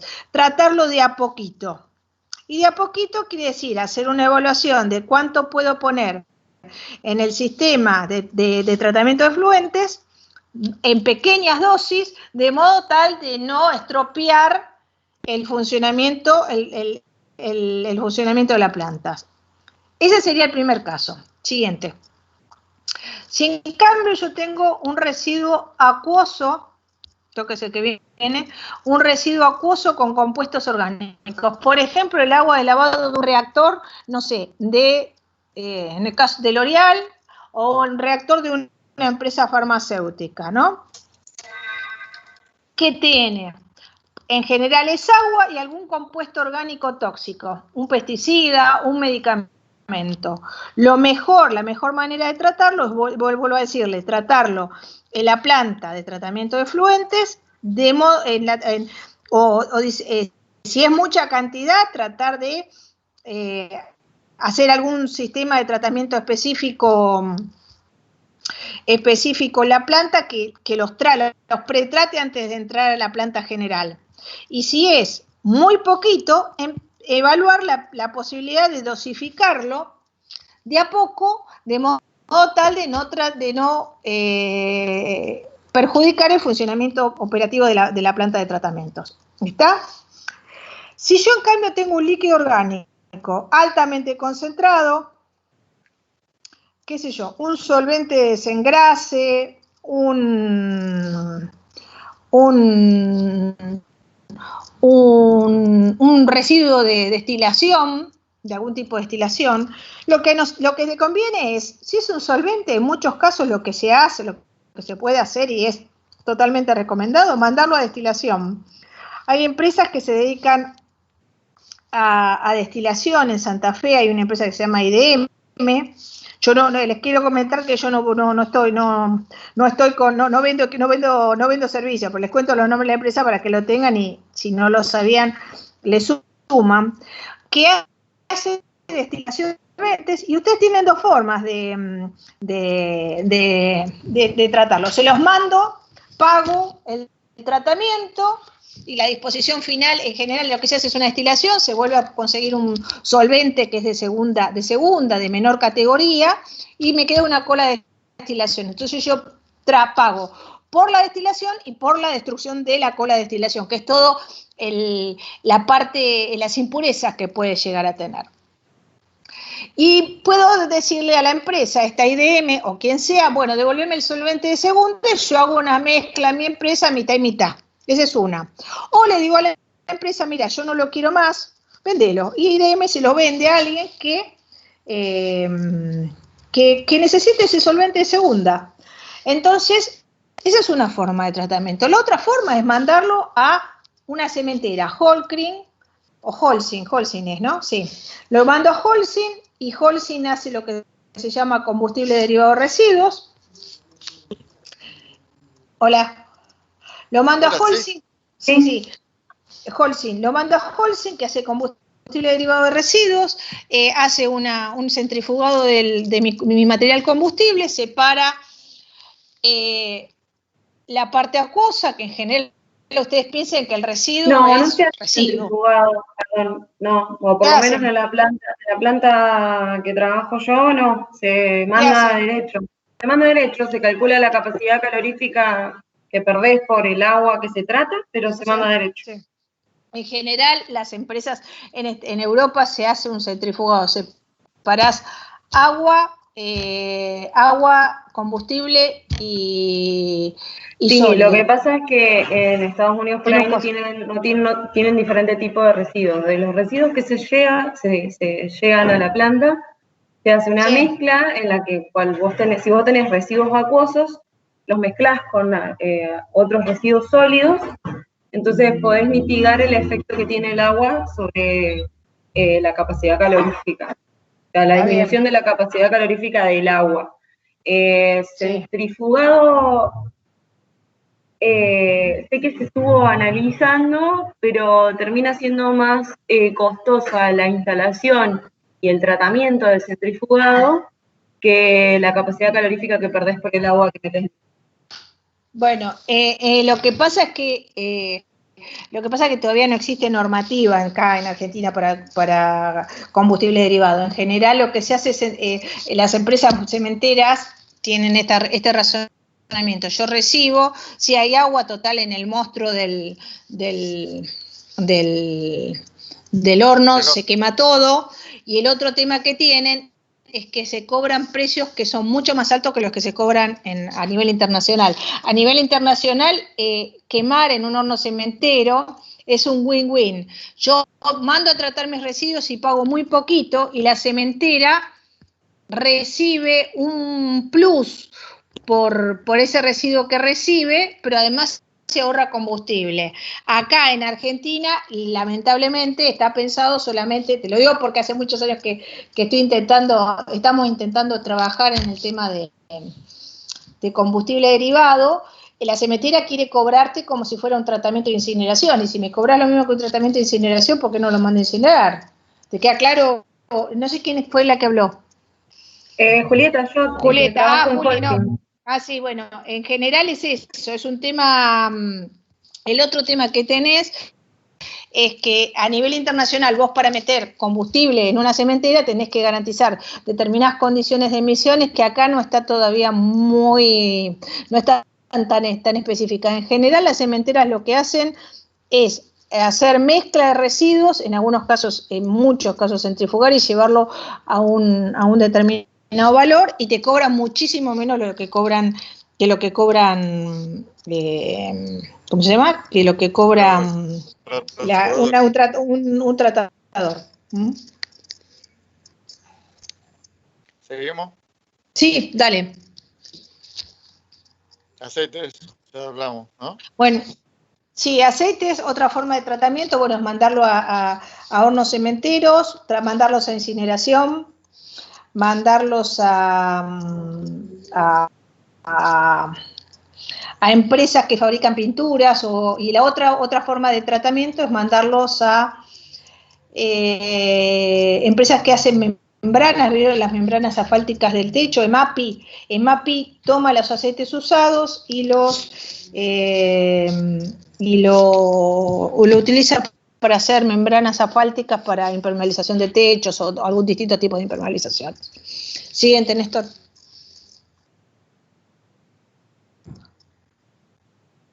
Barros y sólidos inorgánicos. Bueno, todo lo que son barros y sólidos inorgánicos, es en general todo lo que pueden ser polvos de control de emisiones gaseosas, arenas agotadas de operaciones de coqueo, y en general la forma de tratamiento más utilizada es enviarlo a estabilización físico-química, donde se hace lo que estaba comentando, creo que era José María, de las pilas. Eso es una macroencapsulación. Acá lo que se lleva es una microencapsulación con cemento, se utiliza cemento como agente estabilizante, y el compuesto tóxico, el metal pesado, queda como atraído atraído químicamente dentro de la matriz cristalina del cemento, y es una forma de tratamiento. Se lo lleva a un estado químico más estable, que no lixivia, y con eso quedó tratado y se manda a disposición final en un relleno de seguridad. Siguiente, Néstor. En cambio, si tengo barros o sólidos orgánicos, tengo distintas formas. Lo puedo quemar en un incinerador porque tiene alto poder calorífico, lo puedo utilizar como combustible derivado en cementeras, lo puedo utilizar si tiene bajas concentraciones, lo puedo utilizar en biopilas o compostaje, lo puedo utilizar, lo trato. Bueno, hay distintas formas. Yo lo que le estoy tratando de plantear, lo puedo usar si tiene bajas concentraciones, lo puedo tratar en un land farming. Entonces, estas son las distintas formas de tratamiento que se tienen para los residuos. Néstor, seguí un minutito. Sí. Bueno, Acá lo que vemos en la siguiente es la tabla de compatibilidad entre los residuos. ¿Está bien? Esa ya creo que la vimos alguna vez, pero por las dudas. Esta tabla en realidad es mucho más extensa. Esta es como un resumen para que ustedes vean. Pero acá puedo poner, o sea, tengo una tabla de doble entrada que tengo que cruzar el residuo que yo potencialmente puedo mezclar con otro. Si yo tengo un residuo del tipo 1, ¿está bien? Cuando lo voy mezclando todo lo demás, si es un cáustico, que es un 2, voy a generar calor, una C. Si son hidrocarburos aromáticos, ¿está bien? Ahí tengo C y F. Tengo calor y tengo fuego, ¿está bien? Puedo tener esos problemas. Por ejemplo, el 2, que es cáustico, mezclado con un orgánico halogenado, me va a generar calor y un gas inflamable, ¿está bien? Y así sucesivamente yo, el 5 del 9, o sea, puedo llegar a saber si pasa algo o no. Si, por ejemplo, tengo un hidrocarburo alifático, sí, digo bien, con un metal, lo tengo acá y no tengo ningún problema en mezclarlo. ¿Se dan cuenta? O sea, al tener caracterizado el residuo, me facilita eso y yo puedo hacer disposición conjunta de estas dos cosas, por ejemplo. ¿Sí? Generación de los residuos peligrosos. Bueno, se hizo... Acá si querés los cuento. Bueno, acá el único estudio que se hizo a nivel nacional fue un estudio que se hizo en el año 90 en el área metropolitana de Buenos Aires. Fue un estudio que hizo Thames & Moore, una empresa americana, y se trabajó a través de encuestas a empresas. Esperá que comparto la mía. Entonces se fueron a distintas empresas, se les mandó un cuestionario, y en esas empresas lo que... ¿Se ve la presentación, Néstor? Sí, se está viendo. ¿La mía? Sí. Listo, bueno, sí, fenómeno. Sí. Se fue a distintas empresas, se hizo un análisis y se determinaron, se hicieron una muestra representativa y se extrapolaron a 15.000 industrias. Y se definieron cantidades de residuos en 4 categorías: sólidos, barros, sólidos orgánicos y efluentes con metales pesados. Después las industrias se categorizaron en tres tipos. Grupo 1, altamente contaminantes, químicas, petroquímicas, petróleo. Grupo 2, siderúrgicas, que son medianamente contaminantes. Y grupo 3, otras industrias. Y se fueron determinando las cantidades de residuos que generaba cada una y cuántos eran líquidos, cuántos eran barros y cuántos eran sólidos. Se extrapoló esto en ese momento, había 32.400 establecimientos, de los cuales 8.100 generaban residuos peligrosos, y a través de esta encuesta se le preguntaba a la industria, el tipo de industria, la actividad industrial a través del CIU, del Código Único Internacional de Actividad. Se le determinaba la subcategoría, se determinaba qué cantidad de personal ocupado y a través de eso se extrapolaba, es un modelo canadiense, la cantidad de residuos. Y se verificaba con el tema de las encuestas. Obviamente las encuestas tuvieron baja repercusión. Piensen que ustedes ir a una industria y preguntarle, golpearle la puerta y decirle, señor, ¿cuánto genera? Y que le digan la verdad es bastante difícil. Obviamente esto fue una extrapolación, pero nos dio una idea de dónde estamos parados. Del total de residuos en este informe, decía que el 30% eran no peligrosos y el 70% eran peligrosos. Se generaban 1.5 millones de toneladas anuales, de los cuales casi 1 millón es residuos peligrosos. Y lo más interesante era definir, que esto me parece lo más, qué cantidad de los distintos tipos de materiales se generaban, y esto se corroboró, esto sí se pudo corroborar más, se corroboraron las características, por ejemplo, ácidos y álcalis un 43%, inertes un 30%, pinturas un 4%, inorgánicos un 5%. Con este estudio se planteó cuáles eran las necesidades de tratamiento que se tenía que tener para la República Argentina y dónde tendrían que estar instaladas las plantas. Acá lo que les quiero mostrar es cómo fueron evolucionando los precios de la gestión de residuos en Argentina. Cuando empezó esto en los años 90, 94, que a las industrias se las obligó a tratar sus residuos peligrosos, el costo de tonelada de residuos era $1.200 la tonelada. Este costo era había hornos de pizza, porque acá se alargó la ley y se salió el otro día a controlar sin dar un tiempo de adecuación al sistema. Y cuando hablo de un tiempo de adecuación, quiero decir el tiempo necesario para construir una planta, que son de 3 a 4 años. Tampoco hagamos la gran Argentina que decimos vamos a dar un tiempo de adecuación y el tiempo de adecuación son 30 años, como era la cuota de resarcimiento. Se les dio la cuota de resarcimiento a las industrias para que pusieran sus plantas de efluente y pasaron 20 años y no construyeron nada. Está una cosa coherente, como se hace en todo el mundo.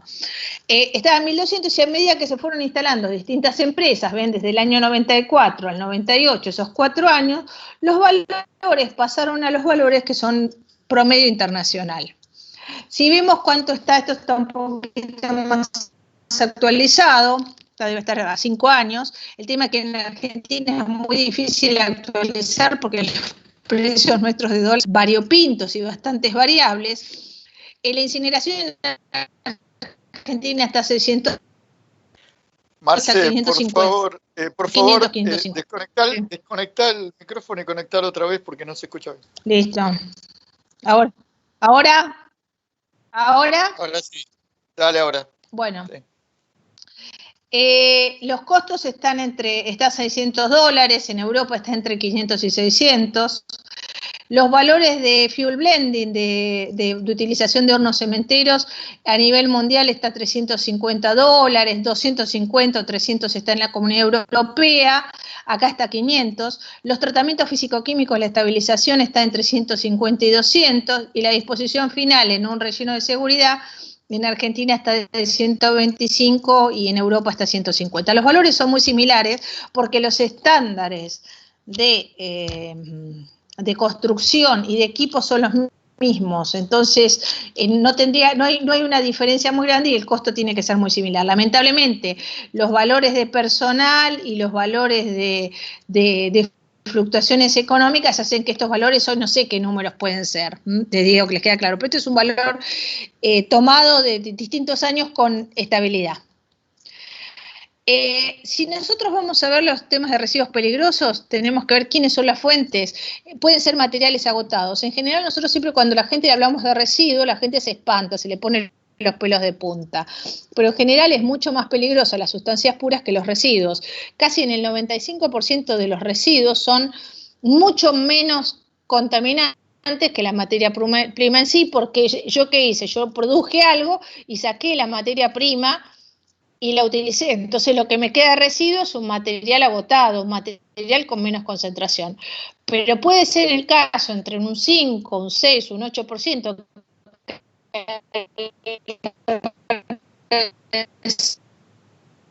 Prima, pero en general el residuo.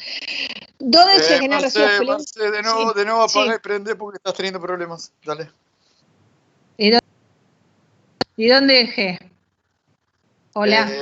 Empezar con secundarios otra vez. Los productos secundarios son en general, por ejemplo, cuando yo hago resina poliuretánica, me queda como subproducto ácido clorhídrico. Es el caso de Petroquímica Río Tercero, que tiene un exceso de ácido clorhídrico, que ¿qué hacía? Era un producto secundario que lo vendía, después lo exportaba y después ya no tenía forma era tanto el subproducto que lo tenía que neutralizar. Entonces es un producto que genero como subproducto de mi reacción química, pero que tengo que tratar. El otro son todos los productos de tratamiento, los barros de las plantas de efluentes, los polvos de los sistemas de control de emisiones gaseosas, todos los residuos, el material residual del tratamiento y recuperación de otros residuos, lo que les comentaba, las colas de destilación en un planta de tratamiento. Y después tengo todo lo que es residuo peligroso es todo lo que es limpieza de equipo. Piensen en un reactor, yo fabrico, no sé, en el caso de Unilever, fabrico algún producto de limpieza y tengo que, en el reactor fabrico hoy, no sé, yo te digo una marca, pero hoy fabrico Cif, mañana fabrico Mr. Músculo, no sé si son de la misma marca.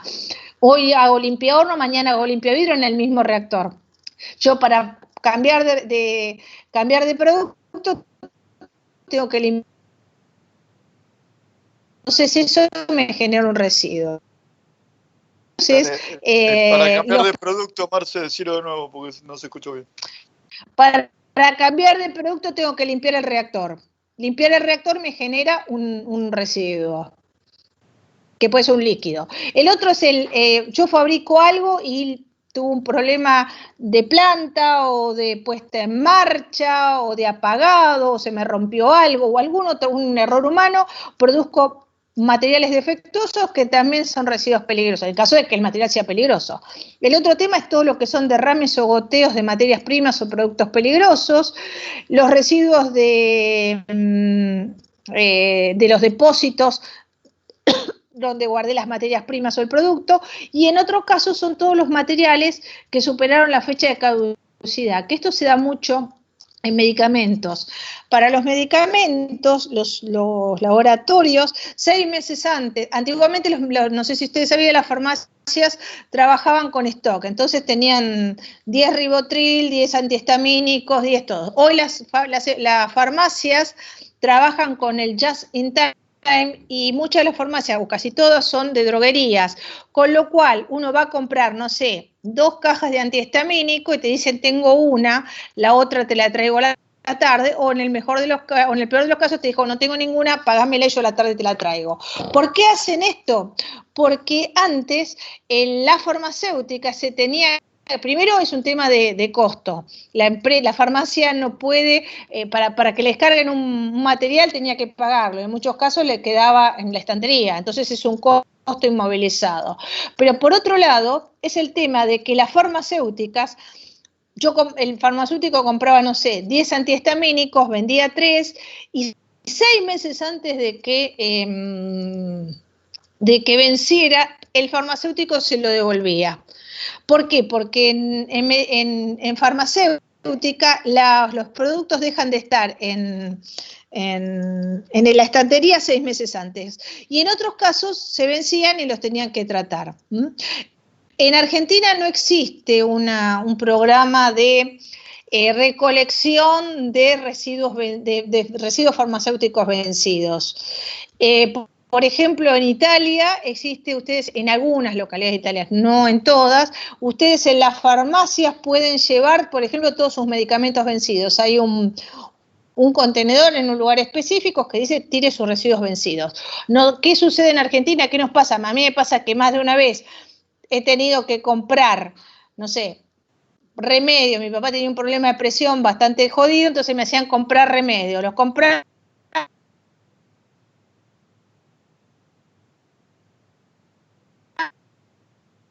y me quedaba el ¿me escuchan? Lo quería devolver al hospital italiano para que lo vuelvan a usar y me decían no. ¿Por qué? Porque tienen miedo. Marce, se cortó el sonido recién, más o menos 20 segundos. Dale de nuevo lo que estabas diciendo. Tírenlo en algún lado. No, tampoco. Apagalo y prendelo. Ahí, dale, ¿qué pasó? ¿Ahora? Ahora se escucha bien, dale. ¿Ahora? Ahora bueno, sí. ¿en qué quedé, Néstor? No sé en qué quedé. No sé, porque cuando se empieza a cortar no escucho lo que dijiste, pero bueno, 20 segundos por lo menos se cortó. ¿Lo de Italia lo escucharon? Sí, eso se escuchó. No se escuchó la parte de la que puede devolver los medicamentos. Usted, por ejemplo, si los medicamentos, sí. Sí, el tema del hospital, los hospitales, ni en ningún lado uno puede devolver, ni llevar los remedios a un banco de medicamentos por el tema del miedo a que uno los contamine, pero tampoco hay un lugar en donde yo ya tengo un montón de remedios que no voy a utilizar, te los devuelvo. Hacete cargo, ya no los quiero, si no lo tengo que disponer yo. ¿Cuál es la mejor medida para disponerlo? Bueno, en general por lo menos lo que yo hago es lo voy tirando en pequeñas dosis en la cloaca, porque mi miedo es, yo tengo recuperadores urbanos, ven un blister, y no digo que el recuperador urbano se lo vaya a tomar, pero va con un niño de 3 años, agarra y se cree que son caramelitos, se los toma y se puede morir. Ustedes piensen que un niño de 3 años se puede morir con un blister de aspirinetas, porque le baja tanto la temperatura corporal que se muere. Entonces, bueno, esa es mi visión. Bueno, ¿cuáles son, con el tema de gestión de residuos, cuáles son esto es de un programa de Naciones Unidas que yo participé, y saqué algunas filminas que me parecieron interesantes. En general, para residuos peligrosos, muchas actividades generan residuos peligrosos, y ya vimos cuáles eran las características. Los riesgos son siempre a la salud, al medio ambiente, pueden entrar en la cadena alimentaria o pueden generar un problema en el punto de generación. ¿Quiénes son los que están expuestos en general al riesgo de los residuos peligrosos? Primero, los trabajadores. En general, el primero que se enferma es el trabajador. Después, la gente que manipula los residuos y los gestiona. Llámese la empresa tratadora y la empresa de transportista. Y después el público en general. Esto es más o menos un poco la tendencia. ¿Cuáles serían las vías de exposición? Bueno, yo soy un generador de residuos peligrosos, soy inaprensivo, entonces los tiro en un basural o los dejo todos descubiertos, los entierro. Esto a través de la lluvia, lixivia solubiliza, infiltra y entra a las aguas, o lo que sucede es escurre y contamina las aguas superficiales. En este caso de este señor que toma agua subterránea, toma el agua y le entra por ingestión el contaminante. En el otro caso puede ser que también tome agua, acá tenía un caño acá, tome agua, haga una captación de agua superficial y tome y la otra forma de inhalación. Yo tengo residuos al aire libre, son transportados por el aire y la gente los inhala y se enferma. La otra forma es que los entraron por escorrentía, los peces fueron bioacumulando, me comí los peces y me entró por ingestión. Entonces hay distintas rutas de exposición para los residuos peligrosos. Por eso hay que tener bastante cuidado. ¿Cómo minimizo? ¿Cómo se visualiza el tema del riesgo con una buena gestión? En general, a nivel internacional, excepto el British College en Londres, que cuando hablan de epidemiología, chicos, ténganlo en cuenta porque los británicos son capos en esto, hay poca evidencia de efecto adverso para la salud pública debido a si hay una buena gestión de residuos. Y en general, la mala gestión de residuos afecta al trabajador, pero si está bien gestionados los residuos, los trabajadores reduzco los riesgos de problemas, reduzco los riesgos y con solamente muy pocas cosas, un buen procedimiento de gestión, gente capacitada y el uso de los elementos de seguridad adecuados al riesgo al cual están expuestos. En general, ¿dónde están los riesgos más altos? Donde no se realiza una buena gestión, en lugares donde existen pasivos. Marce, estás teniendo problemas de sonido. Dale. Más grave en general siempre son los niños. Sonido, Marcela. Hola, ¿ahora? Ahora está bien. En general, por el tema de la relación de peso y el peso contaminante. En general, un tema de evidencias de daño, las evidencias epidemiológicas de los efectos en la salud es muy variable. Hay compuestos que son los llamados cancerígenos tipo 1, en los cuales es muy específico, pero se da como contaminación, como enfermedad laboral, por ejemplo, el tolueno, el cloruro de vinilo. La mayoría de las evidencias que se estudian son efectos tóxicos de sustancias químicas que son con alta pureza y a veces no tienen mucho que ver con los residuos. En general, otro tema es que se hace una extrapolación de animales a humanos muy lineal y en muchos casos, en casi todos los casos, no es lineal. Y a veces la evidencia epidemiológica de los vínculos causales es a menudo débil y en muchos casos hay información muy confusa. Vuelvo a comentarle, el Imperial College de Londres es uno de los lugares en donde en epidemiología son muy capos, muy expertos y han hecho montones de estudios en plantas de tratamiento de residuos y les ha costado mucho poder definir los vínculos causales con las evidencias epidemiológicas. Solo en casos más que nada contaminaciones. Marcela. Sí. La filmina anterior, cuando hablabas de la vinculación entre los riesgos y los residuos, que era difícil de demostrar, se te cortó el sonido, no se escuchó bien. Que te quería decir que los vínculos causales de tal enfermedad son en general débiles porque existe más de una variable, entonces es muy difícil recolectar la información es muy confusa y solamente se ha podido probar en el caso de compuestos en ambiente laboral, qué sé yo, lo que les comentaba, tolueno, benceno, etilbenceno, los cancerígenos tipo 1. El resto termina siendo tan difusa que no se puede definir así taxativamente. ¿Lo de los animales se escuchó, Néstor? Sí, creo que sí. Sí. Bueno, ¿cuáles son las preocupaciones de la gente acerca de los residuos? Primero, el daño a la salud. Después, la gente le tiene mucho miedo al daño agudo, es una emanación, una nube tóxica que los va a matar en el acto. Y a veces, muchas veces los riesgos,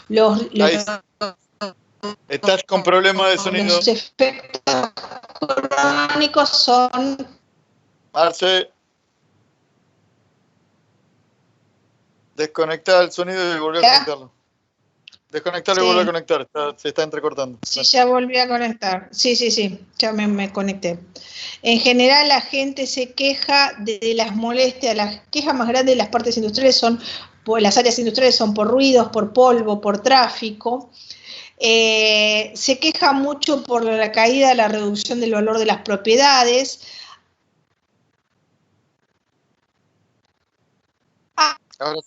Ahora se cortó el sonido. Respecto del daño medioambiental.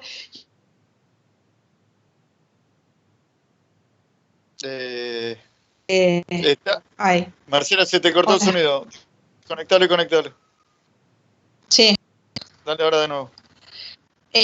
Un tema que la gente, esto me pareció interesante y siempre lo traigo, es cuál era la preocupación del público. Esto es en alemán, esto es en Europa, es un estudio que hizo la Unión Europea.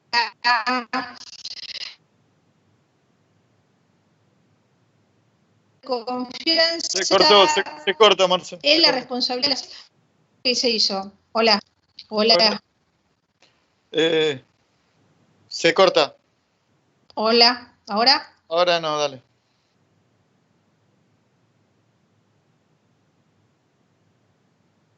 Ahora se cortó en serio.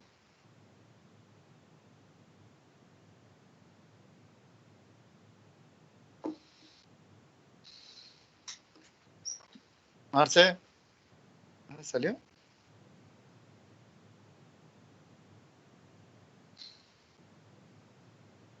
Está. Marcela, revisa el micrófono. que tienen los residuos.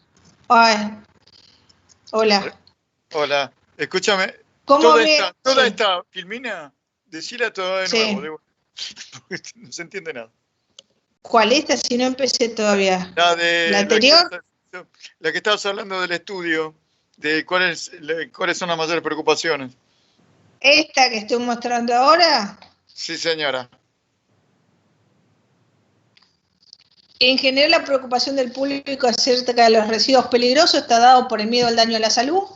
El efecto sobre la salud en general tiene más miedo al daño agudo, a que venga una nube tóxica respecto al crónico. Todos los días la empresa que está enfrente emite.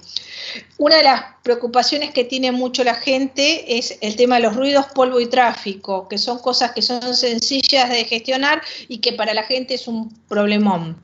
El otro tema, en algunos casos, el daño al medio natural, y uno de los temas más preocupantes que tiene la gente, por lo menos en Europa, es la reducción del daño del valor de la propiedad. Yo tengo una propiedad, se me pone una industria que trata residuos peligrosos o una industria que genera residuos peligrosos, me va a bajar el valor.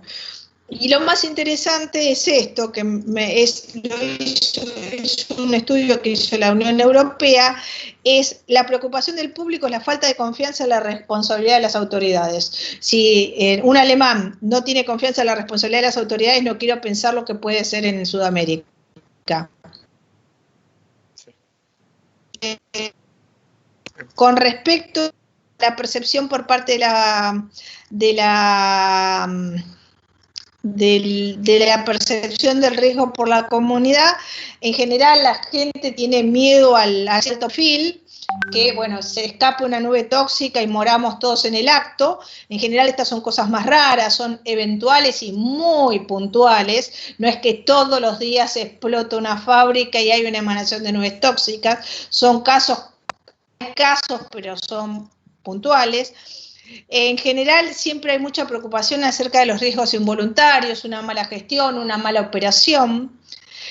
En muchos casos se sobreestiman los riesgos, la gente piensa que va a salir una nube tóxica y van a quedar todos paralizados y caen en el suelo y se quedan isofacto. Hay más ansiedad por la exposición prolongada a bajas concentraciones de compuesto, y los riesgos reales en general suelen ser imprecisos, como los riesgos percibidos. No es que todavía no es que está tan definido. Y un tema importante es el tema de que una mala gestión de residuos lo primero que genera es problemas de exposición ocupacional, problemas laborales. Para que se te entrecorta, dale de nuevo. Con lo último que... respiratoria, infecciones de piel. Se está entrecortando el audio, Marcela. Sí, ya termino, es la última. Enfermedades respiratorias, infecciones en la piel, infecciones en los ojos o problemas gastrointestinales, y terminan en muchos casos en la muerte del trabajador. Entonces, cambiar de una gestión de residuos sin control a un sistema de gestión adecuado, lo más importante es que reduzco los riesgos. Realmente en el tema de residuos peligrosos es el primero, es el que está en el frente de batalla y es el que se enferma. Ya estoy, Néstor, ya terminé. Sí, ya está. Sacá la presentación si querés seguir hablando un poco. Porque eso me parece que te baja la calidad. Hola. Baja 2 minutos de su amable atención. Baja la presentación. Sí, bajo la presentación. Listo, espérame un minuto que la bajo de afuera. Ya está. Espérenme. No, pero para que no se vayan los chicos porque quiero comentarle algo. ¿Dónde estoy? Unirme a la reunión. Acá. Para todos. Examen, lo voy a anotar para que quede. Examen el día miércoles. El día miércoles 20 de mayo a las 19:30 horas me pidieron todos. Va a ser un escrito conceptual con verdadero, falso, multiple choice y selección de la respuesta, la o las respuestas correctas.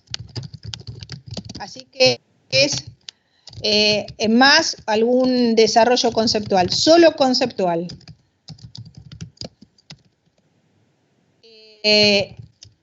Entrega del TP que vimos la semana, entrega del TP, sí, en la plataforma. Milagro sí en la plataforma. Y la entrega del TP quedamos el día 27, del 5. Ah, espere, que me fui al cuerno. Espere, me está mal.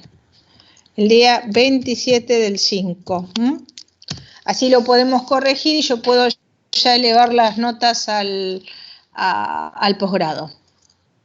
Sí, solo por mail.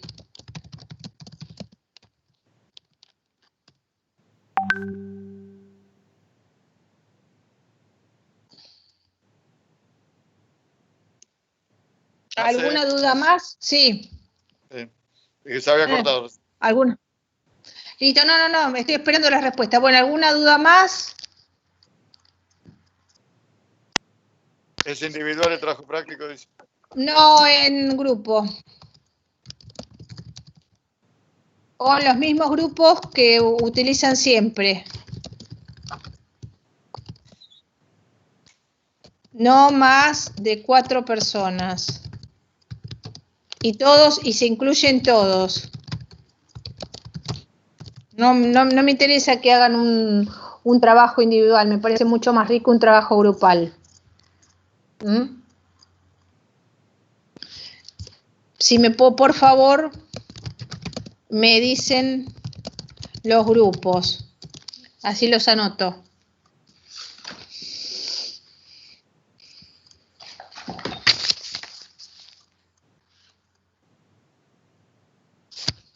Profesora, nosotras casi lo terminamos al trabajo, pero somos 2 personas nada más. ¿Quiere que lo rehagamos?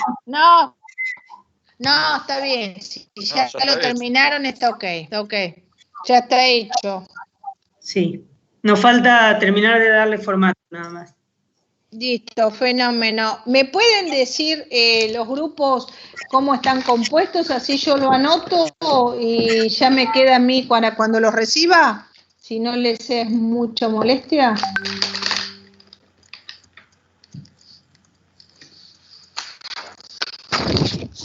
¿Quién habló recién? Ahí se lo estaba escribiendo en el chat, porque no sé si sale bien. Bueno. Estefi y Sabrina. Estefanía Martínez y Sabrina Areñú es el grupo que habló. 1. Bueno, ya le puse grupo 1. El segundo grupo, ¿quién son?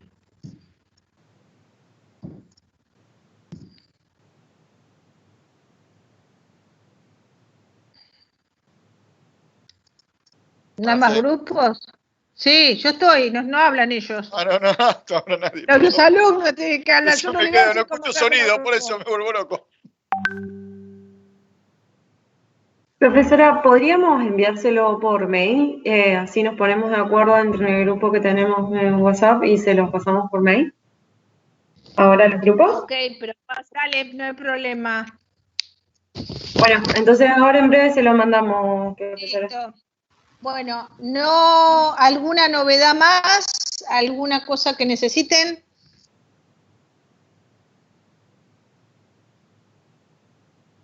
Hola, ¿están ahí? Sí, gracias, está bien. O sea, ese día a las 7:30 nos conectamos y ahí a la plataforma vamos a ver el examen. Sí, señorita. Sí, señora. Milagros. Bueno, una o sea, pregunta. Sí. Sí. No, que por ejemplo lo descargamos, resolvemos los cambios, o sea, resolvemos el examen y guardamos los cambios ahí a la plataforma, algo así sería, ¿no? Mira, es más o menos así. Yo les mando un formulario, no sé cuántas preguntas les mando un formulario y ustedes contestan sobre el examen y lo mandan. El tema es que yo abro la plataforma 1 hora, se los mando y les doy 1 hora para que lo resuelvan. Pasada 1 hora ya no recibo más. Ah, bien, listo. ¿Está? Profesora, El una tema consulta. Sí. Antes de iniciar, ¿nos vamos a conectar así por Team para ver que esté todo ok?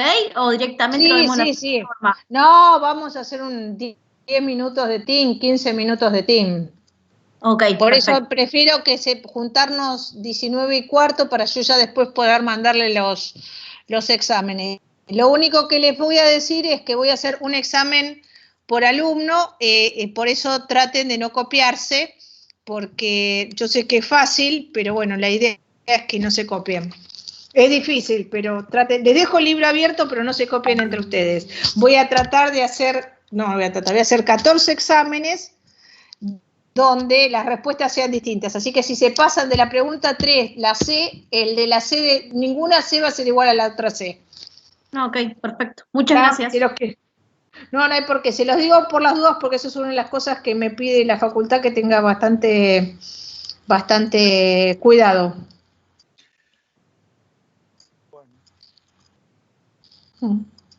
Bueno, nada más, quedamos al habla y nos veremos en el próximo seminario, chicos. Un gusto haber estado con ustedes y bueno, fue toda una experiencia. Piensen que debutamos con ustedes como docentes virtuales, virtuales. Les agradezco la paciencia, yo también. Les agradecemos la paciencia porque la verdad que fue muchas veces, no fue queriendo que se nos caigan las cosas, pero bueno, es lo que hay, y tratamos de... aparte hacen preguntas interesantes también, así que... De hacerlo lo mejor posible con lo que pueda. Y realmente fue muy interesante, lamentablemente no nos pudimos ver mucho las caras. Espero que para el próximo seminario estemos todos desvirtualizados, seamos presenciales.